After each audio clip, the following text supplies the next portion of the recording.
Chapter 18. The Secret Room. City of the Iron Tower, France, January 10th.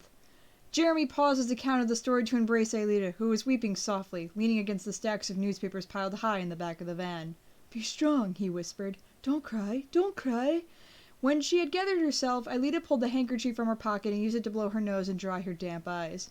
"Thanks, guys," she murmured. "I love you." They remained in silence for a short while, listening to the dull roar of the van. "Is there anything else that I should know?" Aelita asked them eventually. "Only that," Jeremy started, "some weeks ago—" "We went back to the supercomputer hall," Odd said.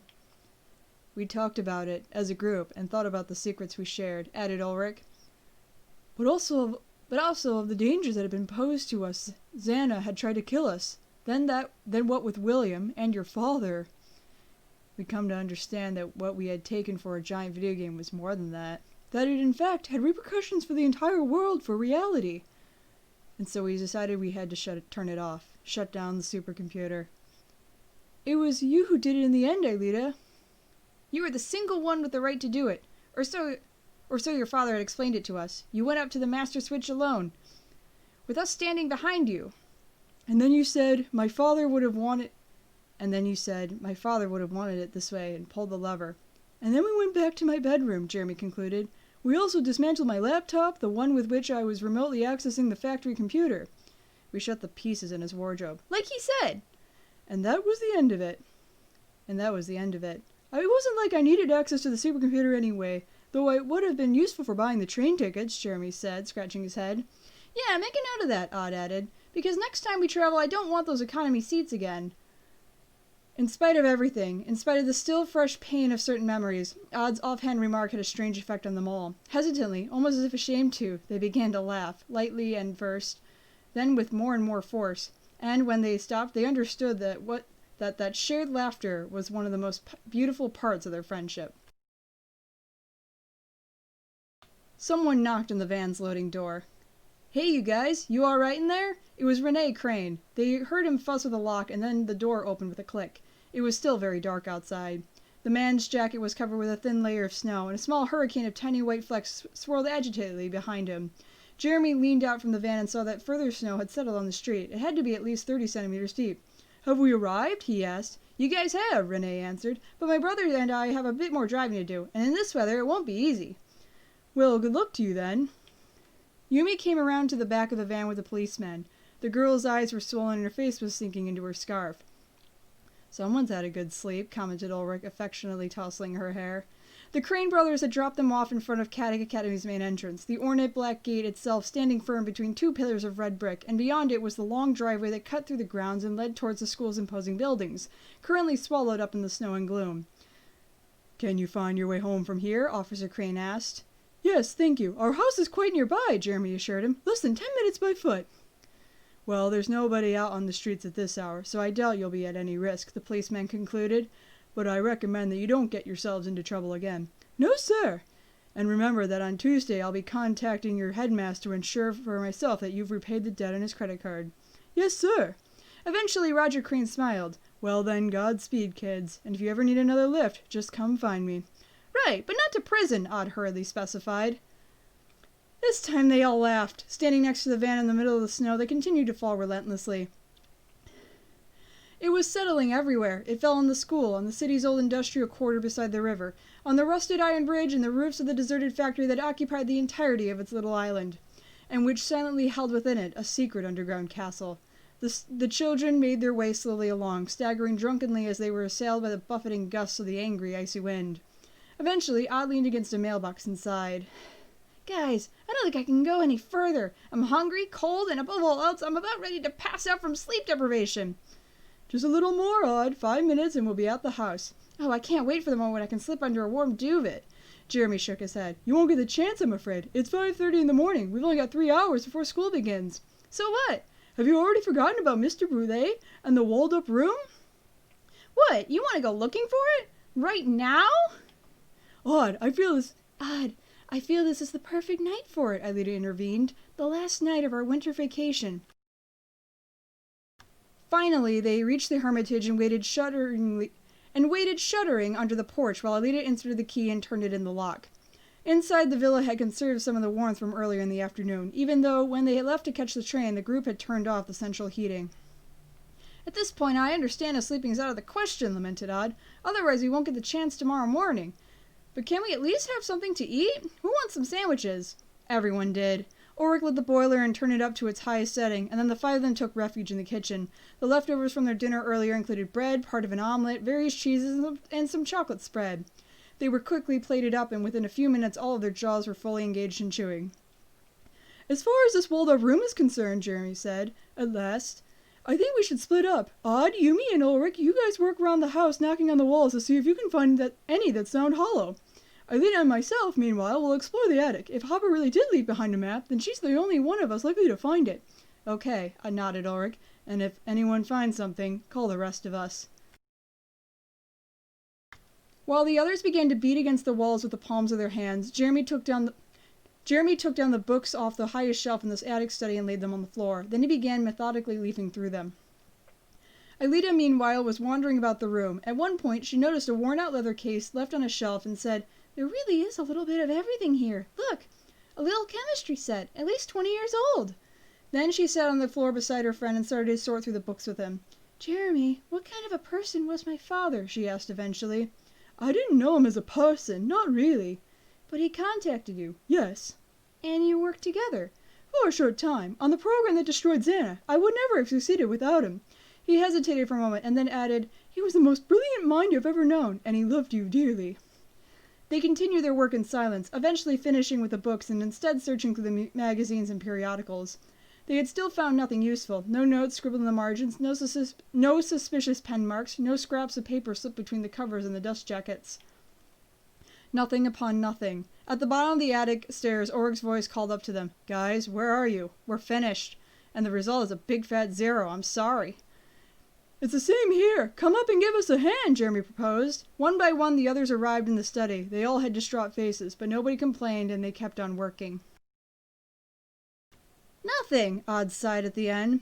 "What about that pile of magazines over there?" "I already checked them. The professor had done his job perfectly. If he really had left instructions as how to find the walled room, then they were extremely well hidden." "Let's assume that we're looking for an actual map," Ulrich mused. "But if that were the case, then Professor Hopper could have hidden it anywhere. For example, on a wall that was then painted over, or in a piece of furniture, beneath a double bottom." "I don't know why," interjected Aelita, "but I was convinced it would be in a book, and I can say that if I was hiding something, I would have chosen to conceal it in this, the complete works of Edgar Allan Poe." "Why?" "I'm feeling a sense of familiarity with it. Goodness knows why. Perhaps my father read these stories to me when I was little." Odd, who was the bibliophile of the group, an avid reader of fiction, replied, "I wouldn't buy that. Poe wrote gothic horror and mystery stories, hardly fit for a little girl. On the subject of mysteries—" "What?" Odd took the book from Aelita and began to frenetically search through it. He checked the contents and then turned to a specific page. Here! I just remembered it!" Ulrich sighed in irritation. "Would you care to share your brainwave with us?" "There's this famous short story by Poe, The Purloined Letter, in which the protagonist must find a precious letter hidden somewhere in a great hotel." "Well, that sounds familiar." "Yes, us." "So at the end, what happens?" "Well, he eventually finds it," Odd snickered. "In a letterbox, don't you see? The police searched for his letter for days, but the single place that they failed to check is the one that's most obvious." "Seems stupid to me," commented Ulrich skeptically. Odd slammed the book shut, ran down to the ground floor, went out into the garden, checked the mailbox, and returned to the attic. "Okay, that was a false lead." Ulrich rolled his eyes at the ceiling. "I could have told you that myself," he said ironically. Then he thought aloud again in a loud voice. Perhaps he drew it on a sheet of paper, or perhaps in one of his notebooks. Aelita finished for him. "Like this." From the back pocket of her jeans, she drew the notebook that she had removed from Kiwi's mouth the previous afternoon, during the first search of the attic. The pages were all blank. "But it's empty," Odd observed, disappointed. "Maybe he drew it with invisible ink." "Yeah, like lemon juice." At those words, Yumi's face lit up. "Hey, wait!" she cried. "Lemon juice isn't the only kind of invisible ink that's easy to prepare. Hopper was also a science teacher, so he must have had some skill with chemistry. I wouldn't be surprised if he used potassium ferrocyanide as an invisible ink. If that's the case, all we need to reveal the secret text is some iron nitrate." They all turned to stare at her, their eyes wide open.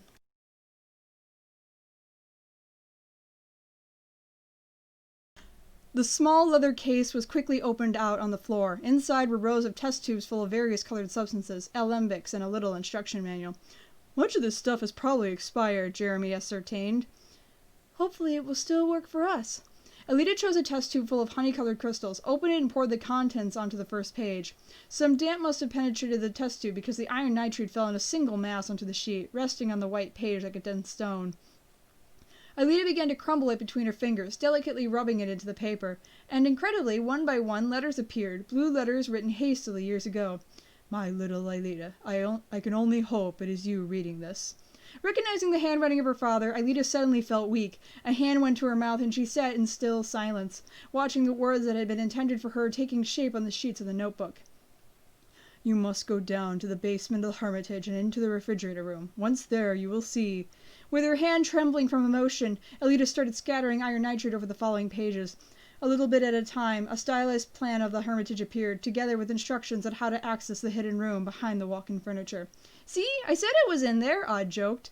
In total, the writing spread across 4 pages. At the end of the 4th, there was a short final note, "I love you," and a signature, "Daddy." The remaining pages were blank.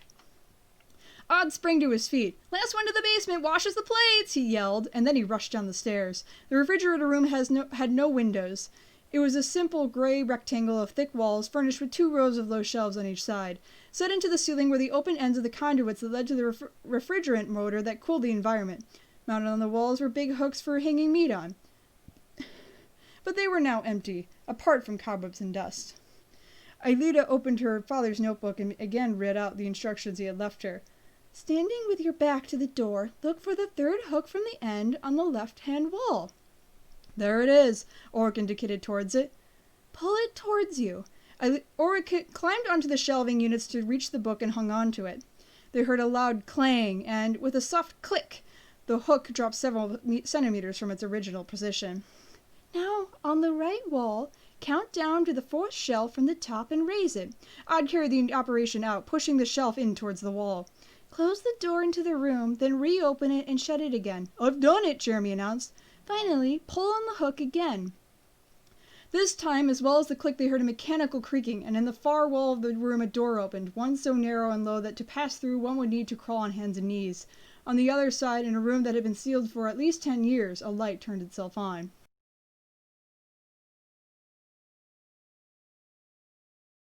They entered one at a time. First Alita, then Jeremy, then Odd, Ulrich, and Yumi. Standing, they found themselves to be in a simple room with white walls that seemed freshly plastered. From the center of the ceiling there dangled an electrical cable, a single bulb swaying slightly at the end of it. The only furniture was a dark leather couch that had been arranged to face a cabinet resting against the opposite wall, on which a television set and a video cassette player sat. They were old models. The TV was deeper than it was wide, with a curved screen and a protruding cathode ray tube that pressed against the wall. "Nuts," said Odd. "This thing takes video cassettes. What a museum piece." Jeremy smiled. "This room was sealed before DVD technology was invented." "What I don't understand is why he went to so much effort. The Enterprise are constructing this and everything just to hide a couch and a TV," commented Ulrich. "Perhaps this is where he came to watch sports events when his wife was hampering him?"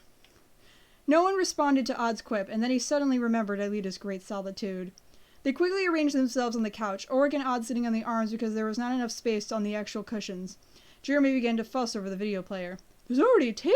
There's a tape already inside," he said. "Give me a moment." The TV came to life, showing the classic gray background that indicated there was no signal. Then the recorder clicked, and the image on the screen switched to black. Jeremy turned up the volume and joined the others on the couch. "Whatever this thing is, it's starting."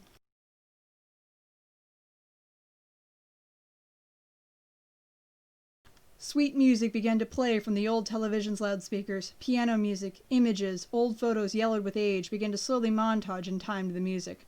Alita, only 2 or 3 years old and scampering through the garden of a mountainside chalet, a simple wooden tricycle standing to one side in the grass.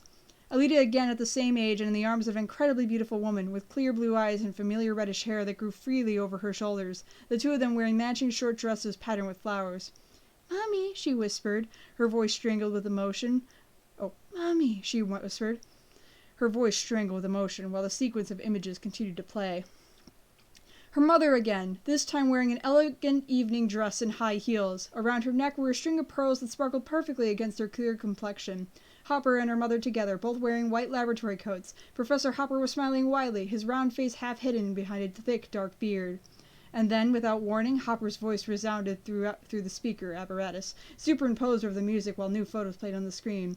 Alita on the piano, Alita playing with her favorite doll, Hopper smiling from behind a barbecue. My dear little Alita, it's my hope that you are here to see this video. I've taken some care in hiding it, knowing that your passion for chemistry and the blank notebook would lead you here. I hope that I know you well enough to have not made a mistake. The montage of piano music and photos stopped, and in their place the professor himself appeared, sitting on the same sofa on which the group were now themselves squatting. He was dressed in a chessboard patterned shirt and sitting with his back straight and his hands laced together over his stomach. Behind the dense lenses of his glasses, his eyelids were swollen with tiredness. Nevertheless, if you are watching this film, then it means things have not gone well for me. I swore that if I returned to the Hermitage at the end of this great adventure, that I would come directly into this room and set fire to the video cassette. If that is not the case, then I'm possibly not around anymore. This breaks my heart. I may not be there for you, my dear. The photos from the beginning of this video are the only gift I can offer to help you not feel alone. Jeremy turned towards Alita. The girl's eyes were fixed on the screen as if hypnotized. Meanwhile, I feel I owe you some explanations. When you were born, I was still living under my real name, not Franz Hopper, but Waldo Schaefer.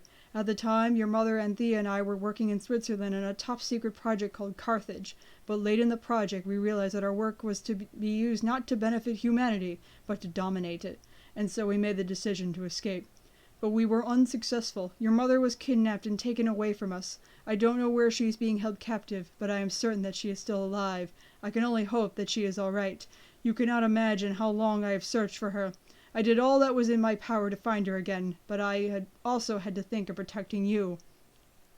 I hid in this city and began teaching at Caddick Academy under the assumed name of Franz Hopper. While here I also created Lyoko. Using the same programs that your mother and I developed together under Project Carthage, it was my intention that Lyoko would protect us from the malign intentions of Carthage, but nevertheless, in the course of time, they tracked me here as well. And now that they have arrived, I must make fresh preparations to escape again. But they've attempted to capture you and injured you in the process. And injured you severely, a bullet to the head. You were in danger of dying. Alita brought a shaking hand to her head, and probing between the hair, she felt a thick scar. I alone had the means to cure you, and if you are listening to me now, you already know what I mean. When I complete recording this message onto the video cassette, I will take you with me and lead you to Lyoko, to keep you safe, to heal you, but I am very afraid, Alita. Xana. The rest of the sentence dissolved in interference, and the image on the screen flickered for an instant. But if you're listening to me, know then things clearly did not go according to plan, and so you must destroy the supercomputer and everything hidden beneath the old factory. And that's where we came in, Odd murmured. You must destroy it in order that no one else can find it and use it for themselves. But it's not the invention itself that is the problem. It is the men. These men are dangerous, Alita. These men are evil. On the screen, Professor Hopper dried his eyes with a handkerchief. His voice was shaking with emotion and anger. Then he continued, And now we come to the second thing I must ask of you. Open the TV cabinet in this room. Inside you will find a wooden box. It contains a chain with a pendant. It was a gift that your mother made for me, and I in turn gave an identical one to her. Please treasure it as if it is the most precious thing you have, and then, Alita, you must find your mother. I know that this is a difficult and dangerous task, my dear, but you're clever and brave, and there will certainly be someone there to help you, as there has been for me. So if you ever need help, you can call on the aid of... Interference cut the word in two, and the video skipped ahead several seconds. Earn. If you have need, turn to them, and when you embrace your mother again, please give her a kiss for me. The video jumped ahead again due to further interference, but this time nothing else played. Nothing's wrong with the cassette, Jeremy sighed in regret, having moved forward to check the player. That's the end. There isn't any more. In silence, Alita rose from her place, stepped up to Jeremy, and gestured for him to move aside with a light touch of her fingers. Then she opened the dark door on the front of the cabinet. Just as her father had said in the video, on the inside was a wooden box, little bigger than the palm of one's hand. She opened it and extracted the pendant from within. It was affixed to a thin golden chain, a little larger than a coin, and shone so brightly that Alita could see her reflection in it. Incised into the surface of the pendant were two letters, W and A, and beneath them was the image of a sailor's knot. "Waldo and Anthea," she murmured, now remembering her father's true name. "And a knot," said Jeremy. "Yes, together forever."